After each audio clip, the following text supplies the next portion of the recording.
तो मूवी की शुरुआत होती है एक अच्छे खासे गैंगस्टर डोंग से, जिसके पास किसी चीज की कोई कमी नहीं थी सिवाय एक प्यार करने वाली बीवी के। उसकी बीवी युन डोंग से उतना ही प्यार करती थी जितना आप सब्सक्राइब बटन से करते हो। खैर डोंग भी युन को ज्यादा घास नहीं डालता था, क्योंकि उसने भी बस युन के फादर मिस्टर हान के पैसों को देखकर उससे शादी की थी। अब डोंग अपने ऑफिस पहुंचा, जहां उसे पता चला कि उसके अगले प्रोजेक्ट के बीच में एक जिद्दी कारपेंटर की दुकान आ रही है। इसलिए उसने अपने राइट हैंड मिस्टर बैंक को आदेश दिया कि तुम उस कारपेंटर की शॉप में जाकर कैसे भी इस मैटर को हैंडल करो। ये सुनकर बैंक अपने आदमी लेकर इस कारपेंटर किम के पास पहुंचा, जहां सीधी उंगली से घी ना निकलने पर उसने इस कटर को टेढ़ा कर दिया, जिसके बाद ना चाहते हुए भी किम को उन पेपर्स पर अपना अंगूठा लगाना ही पड़ा। यहाँ डोंग जब टेबल चमका रहा था, तभी वहाँ उसका एक व्यापारी दुश्मन यांग उससे मिलने पहुंचा, जहाँ हमें पता चला कि यांग डोंग से आगे बढ़ने के लिए किसी भी हद तक जा सकता है।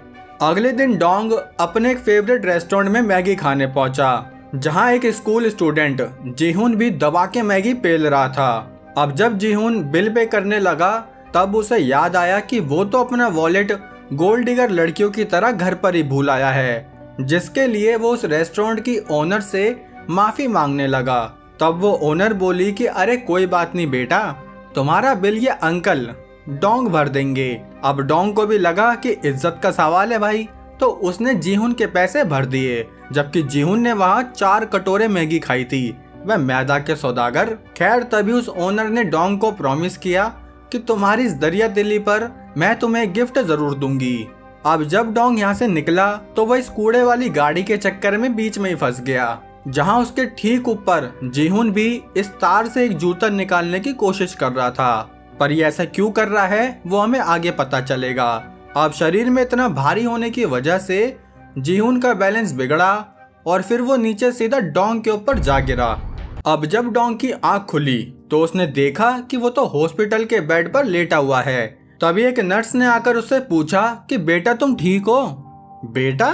डोंग सोचने लगा कि आखिर एक 40 साल के बुड्ढे को ये बेटा क्यों कह रही है। इसलिए वो खड़े होकर थोड़ा आगे आया, जहाँ इतने में वो कारपेंटर किम भी पहुंच गया, जो डोंग से बोला कि मेरे बेटे, मेरे लाल, तुम ठीक हो? ये सब सोचकर उसका दिमाग घूमने लगा, और जैसे ही वो शीशे के सामने आया तो देखा कि वो तो जीहुन की बॉडी में आ चुका है। डोंग को कुछ समझ नहीं आ रहा था। तब डॉक्टर ने किम से कहा कि अभी इसके सर पर ताज़ा ताज़ा चोट लगी है, इसलिए कुछ दिन तक अजीब बर्ताव करेगा। तभी डोंग को याद आया कि उस रेस्टोरेंट की ओनर ने उसे गिफ्ट के बारे में कहा था, इसलिए वो जल्दी से उस ओनर से मिलने भागा। लेकिन वहां जाकर उसने देखा कि वो रेस्टोरेंट तो बंद हो चुका है, साथ ही उस ओनर का भी कुछ अता पता नहीं था। दूसरी तरफ डोंग के दुश्मन यांग को पता चला कि डोंग अब कोमा में जा चुका है, जिसे सुनकर वो एकदम से 7वें आसमान पर पहुंच गया। यहाँ जीहुन के शरीर वाला डोंग अपने घर पहुंचा, जहां उसकी बीवी युन उसे देखते ही चिल्लाने लगी कि ये कौन घुसपैठिया मेरे घर में आ गया है। डोंग युन को सब समझाता, लेकिन तब तक सिक्योरिटी गार्ड्स डोंग को यहाँ से पुलिस स्टेशन में ले गए, जहाँ जीहुन के फादर किम ने आकर पुलिस को समझाया कि इसका अभी अभी एक्सीडेंट हुआ था, जिस वजह से थोड़ा दिमाग से पैदल हो गया है। अब ये सुनकर पुलिस ने डोंग को छोड़ दिया। यहाँ से दोबारा डोंग हॉस्पिटल में पहुंचा और अपनी बॉडी पर उछल कूद मचाने लगा कि कैसे भी करके वो वापस अपनी बॉडी में घुस जाए। लेकिन तभी यहाँ बैंग आ गया, जिसने डोंग को जीहुन समझकर वहां से भगा दिया। डोंग ने उसे भी समझाने की कोशिश की, लेकिन तब भी बैंग पर उसका कोई असर नहीं हुआ। अब यहाँ से डोंग जीहुन के पापा किम के साथ उनके ही घर आ गया, जहाँ किम ने उसकी जान बचने की खुशी में बहुत सारा माल पानी बना कर रखा था। इतना सारा खाना पानी देखकर डोंग बोला कि मैं इंसान हूँ, कोई हब्सी नहीं जो इतना सारा खाऊंगा। तब किम ने उससे पूछा कि मतलब तुम इतने दिन से हब्सी थे? खैर डोंग ने जैसे ही खाना शुरू किया, तभी वो अचानक से बेहोश हो गया, और जब उसकी आंख खुली तो वो सारा माल पानी अकेले ही निपटा चुका था। अब अगले दिन किम अपने बेटे को लेकर स्कूल पहुंचा, जहां पहुंचते ही डोंग पुष्पा की तरह बैठ गया। तब किम ने प्रिंसिपल से बुली करने वाले स्टूडेंट्स की कंप्लेंट करी, लेकिन प्रिंसिपल बोला कि इस स्कूल में कोई किसी को बुली नहीं करता। डोंग समझ रहा था कि जरूर ये लोग जीहुन को परेशान करते होंगे। तभी वो बेचारा बिल्डिंग की बाउंड्री पर खड़ा था। अब जब वो क्लासरूम में पहुंचा तो देखा कि लड़कों का एक ग्रुप उसे अपनी मिडिल फिंगर से स्टैंडिंग ओवेशन दे रहा है। जिसके बाद वो कैंटीन में लंच करने पहुंचा, जहां कुछ स्टूडेंट्स इस उसागी नाम की लड़की को बुली कर रहे थे। इन्होंने उसके चावल में थोड़ी फैंटा मिलाई और फैंटा चावल उसके ड्रेस पर ही फेंक दिए। ये देखकर डोंग उन स्टूडेंट्स को दूर से ही रोकने लगा। तभी उस गैंग का लीडर ताइवुक डोंग से भिड़ने आ गया। अब जब तक डोंग उसका मोर बना था कि इतने में वहां एक टीचर भी पहुंच गया, जिसके डर की वजह से सारा मामला यहीं शांत हो गया। अब स्कूल के बाद वो लड़के फिर से डोंग को रोककर परेशान करने लगे, लेकिन तभी उसने उन हरामी स्टूडेंट्स के गालों पर अपनी रसीद काट दी। उसी दिन वो लड़के फिर से स्कूल में एक दूसरे लड़के को भी परेशान करने लगे। तभी वहां अंदर से डोंग निकला, जिसने उस बेचारे लड़की की मदद करी। साथ ही उन लड़कों से ताइवुक का फोन भी एक दिन के लिए ले लिया। अब स्कूल खत्म होते ही डोंग अपने घर पहुंचा, जहां उसने फोन में वो वीडियो देखी जिसमें ये स्टूडेंट्स जीहुन को परेशान कर रहे थे, और तभी वो बेचारा छत से डोंग पर गिर गया। अगले दिन ताइवुक बाकी लड़कों पर गुस्सा करने लगा कि क्यों उन्होंने उसका फोन जीहुन को दे दिया। तभी वहां डोंग पहुंचा, जिसने फोन वापस देते हुए कहा कि आज के बाद कभी किसी को परेशान मत करना, वरना तुम्हारी वो बुली करते हुए वीडियो मैं पुलिस को दे दूंगा। ये सुनकर ताइवुक के पास कोई और चारा नहीं बचा, इसलिए उसने चुपचाप डोंग की बात मान ली। यहाँ डोंग की बीवी युन अपने पति के कोमा में होने वाले दुख को एक दूसरे आदमी के साथ कम करने लगी, लेकिन तभी वहाँ यांग आ गया, जो युन को उसके कारनामों की वजह से ब्लैकमेल करने लगा, क्योंकि उसने युन की एक गैर आदमी के साथ फोटोज ले ली थी। यहाँ उसी रात डोंग वापस हॉस्पिटल पहुंचा और अपने राइट हैंड बैंग से बात करने लगा। उसने बैंग को सब कुछ बताना शुरू किया, जिससे कि बैंग को विश्वास हो गया कि ये मोटा लड़का ही उसका बॉस डोंग है। अगले दिन डोंग स्कूल में एक उसागी नाम की लड़की से टकरा गया, और तभी उसके पास से ये सॉफ्ट टॉय भी गिर गया। डोंग ने उसका पीछा करते हुए उसागी का वो सॉफ्ट टॉय उसे वापस दे दिया, जहां उसागी की माँ मेसुन भी आ गई। उसे देखते ही डोंग थोड़ा शॉक हुआ, क्योंकि मेसुन उसका पहला प्यार थी, जिसको युन के पैसों के चक्कर में डोंग ने छोड़ दिया था। उसने मेसुन को उसके नाम से बुलाया, जिसे सुनकर मेसुन भी थोड़ा शॉक हो गई।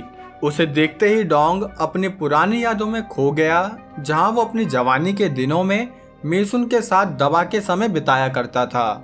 अगले दिन डोंग ने उसागी के कुछ बाल तोड़ लिए, क्योंकि उसे उसागी के बालों का डीएनए करना था। अब जब डीएनए का रिजल्ट आया तो पता चला कि असल में उसागी डॉन की ही बेटी है। ये पता चलते ही डोंग मुंह मीठा करने मेसुन के पास पहुंचा, जहां वो मेसुन से उसकी लाइफ के बारे में बात करने लगा। वो बोली कि मैंने अकेले दम पर ही उसागी को बड़ा किया है, क्योंकि उसके फादर तो बिल्कुल अच्छे इंसान नहीं थे।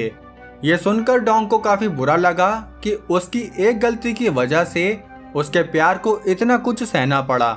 दूसरी तरफ उसकी बीवी युन अपने पापा हान को नकली रिपोर्ट दिखाकर बताने लगी कि डोंग उनकी कंपनी के पैसों का गलत इस्तेमाल कर रहा था। असल में वो ये सब यांग के कहने पर कर रही थी। यहाँ डोंग एक जिम में अपना वेट लॉस करने पहुंचा। साथ ही उस जिम में वो अपनी बेटी के पास भी रह सकता था, क्योंकि उसागी उसी जिम में सेल्फ डिफेंस की ट्रेनिंग ले रही थी। लेकिन डोंग को देखकर वो वहां से जाने लगी। तभी इतने में बैंग वहां ट्रेनर बनकर आ गया और बोला कि उसे डोंग के साथ ही ट्रेनिंग करनी पड़ेगी। अब एक साथ ट्रेनिंग करने की वजह से दोनों बाप बेटी काफी क्लोज आने लगे। धीरे धीरे डोंग ने भी अपना वेट बहुत कम कर लिया और एकदम चिकनी चमेली बनकर स्कूल में पहुंच गया, जहां इस आइटम को देखते ही सारी लड़कियां बावली खेल गईं। और चलो लड़कियों का फिर भी ठीक है, लेकिन ये लड़के क्यों चौंक रहे हैं भाई। खैर अब उसी दिन लंच ब्रेक के टाइम वो लड़कियां फिर से उसागी को परेशान करने लगी, लेकिन इस बार उसागी ने उन लड़कियों की चुटिया पकड़कर अच्छे से उन्हें प्रसाद दे दिया। अब डोंग फिर से मेसुन के रेस्टोरेंट में पहुंचा, जहां बातें करते हुए मेसुन उससे बोली कि उसने जिससे प्यार किया उसे तो मर जाना चाहिए। ये सुनकर डोंग की किडनी गरबा खेल गई।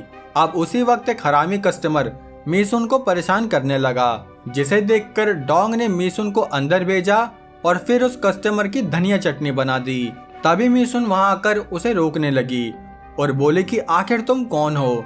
तब डोंग ने उसे सब कुछ बता दिया कि वो वही डोंग है जो अब जीहुन की बॉडी में घुस चुका है। शुरू में मीसुन को इस बात पर कोई विश्वास नहीं हुआ, लेकिन जब डोंग ने उसे बताया कि तुम्हारी बॉडी पर यहाँ तिल हैं, अब ये जानकर मीसुन को उसकी बातों पर विश्वास हो गया। पर तब भी उसने डोंग से कहा कि तुम यहाँ से चले जाओ। अगले दिन स्कूल में एक लड़के मिन्हो ने उसागी को अपने जन्मदिन का निमंत्रण दिया। उसागी को आज तक किसी ने अपने बर्थडे पार्टी में नहीं बुलाया था, इसलिए वो पार्टी में जाने के लिए मान गई।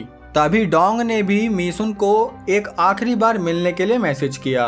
अब ये दोनों शांति से बात करने एक रेस्टोरेंट में आए, जहाँ मीसुन उससे बोली कि तुम मेरी जिंदगी से चले जाओ। ये कहकर वो जाने लगी, लेकिन तभी डोंग ने उसे इम्प्रेस करने के चक्कर में थोड़ा पानी पिला दिया। पानी पीते ही मीसुन इतनी इम्प्रेस हुई कि उसने डोंग में एक चाटा ही सूद दिया, लेकिन तब भी उसने मीसुन का पीछा नहीं छोड़ा। अब बाहर जब वो सिचुएशन संभालने लगा, तभी उसे उसके दोस्त की कॉल आई, जिसने बताया कि कुछ लड़के उसागी को पार्टी में परेशान करने की तैयारी कर रहे हैं।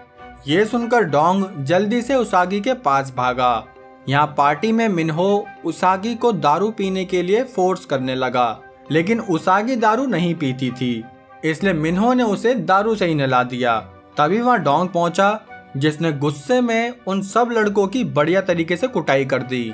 उसागी ने भी थोड़ा सपोर्ट मिलते ही मिन्हो के घुंघरू तोड़ दिए, जिसके बाद ये दोनों बाप बेटी यहाँ से चलते बने। उसी शाम बैंग ने डोंग को बताया कि तुम्हारी बीवी तुम्हें कंपनी से हटाने की कोशिश में लगी हुई है। ये सुनकर डोंग ने मिस्टर हान के लिए एक लेटर लिखा, जो कि बैंग को डिलीवर करना था। अगले दिन डोंग जब गली में घूम रहा था, तभी एक लड़की ने आकर उससे डेट के लिए पूछा। ये सुनकर वो बोला कि मैं स्कूल की लड़कियों को डेट पर नहीं ले जाता। तभी वहाँ उसागी पहुंच गई और उसने भी डोंग से डेट के लिए पूछा। तब वो सोचने लगा कि भला मैं अपनी ही बेटी को कैसे डेट कर सकता हूँ, इसलिए उसने उसागी को साफ मना कर दिया। अब घर पर मीसुन को भी इस बात का पता चल गया कि उसकी बेटी अपने ही पापा को डेट करना चाहती है, जिसके बाद उसने उसागी को डोंग से दूर रहने के लिए कहा। यहाँ यांग भी हॉस्पिटल में डोंग को मारने पहुंचा, लेकिन जैसे ही वो कुछ करता, इतने में ही डोंग की बॉडी कोमा से उठ गई, जिससे डरकर यांग वहीं बेहोश हो गया। कोमा से उठने के बाद जीहुन ने खुद को एक अलग बॉडी में पाया, इसलिए वो यहाँ से अपने पापा के पास पहुंचा। किम को लगा कि ये कोई गंजेड़ी गलती से उसके घर में आ गया है, इसलिए वो पुलिस को बुलाने जाने लगा, लेकिन तभी वहाँ डोंग भी पहुंच गया, जिसने किम को सब कुछ हिंदी में समझा दिया। अब उसने जीहुन से कहा कि हमें मिलकर इस प्रॉब्लम को सॉल्व करना होगा, इसलिए ये दोनों सीधे मीसुन के रेस्टोरेंट में पहुंच गए, जहां इन दोनों ने ऐसे नाटक किया कि जैसे इनकी बॉडी वापस ठीक हो चुकी है। तभी जीहुन डोंग बनते हुए मीसुन से माफी मांगने लगा, लेकिन इतने में ही फिर से यहाँ यांग अपने चेलों को लेके पहुंच गया। जीहुन इतने गुंडों को देखते ही रोने लगा। तब डोंग ने इन दोनों को अंदर बेचकर खुद यांग के चेलों से लड़ाई शुरू कर दी, लेकिन इस बार वो लोग पूरी तैयारी के साथ आए थे। तभी अंदर से मीसुन अपनी गैस का सिलेंडर लेके आ गई और बोली कि अगर तुम लोग यहाँ से नहीं गए तो ये सिलेंडर यहीं फटेगा। सुनकर यांग और उसकी पलटन की भी फट गई, इसलिए वो सारे यहाँ से भाग निकले। अब इस सब के बाद मीसुन समझ गई कि ये दोनों अभी भी एक दूसरे के शरीर में हैं। तब भी उसने जीहुन को ही डोंग समझते हुए अपने मन की बात कह डाली और फिर इन्होंने एक दूसरे को गले लगा लिया। यहाँ मिस्टर हान को डोंग के उस लेटर से पता चला कि उनकी बेटी तो डोंग के बारे में सब झूठ बोल रही थी, ताकि उसके अफेयर के बारे में मिस्टर हान को पता ना चल पाए। अब ये पता चलते ही हान ने यून को अपनी जायदाद से बेदखल कर दिया और सीधे डोंग से मिलने की मांग रखी। अब डोंग खुद तो आ नहीं सकता था, इसलिए उसने जीहुन को ही डोंग बनाकर भेज दिया, लेकिन वो खुद जीहुन से माइक्रोचिप के जरिए कनेक्टेड था। अब उस चिप ने कुछ देर तक तो सही काम किया, लेकिन थोड़ी ही देर में वो चिप करने लगी, जिससे कि इनके बीच का कनेक्शन टूट गया। तभी हान ने डोंग से उसके दूसरे परिवार के बारे में पूछा। अब ये जवाब जीहुन को खुद से देना था।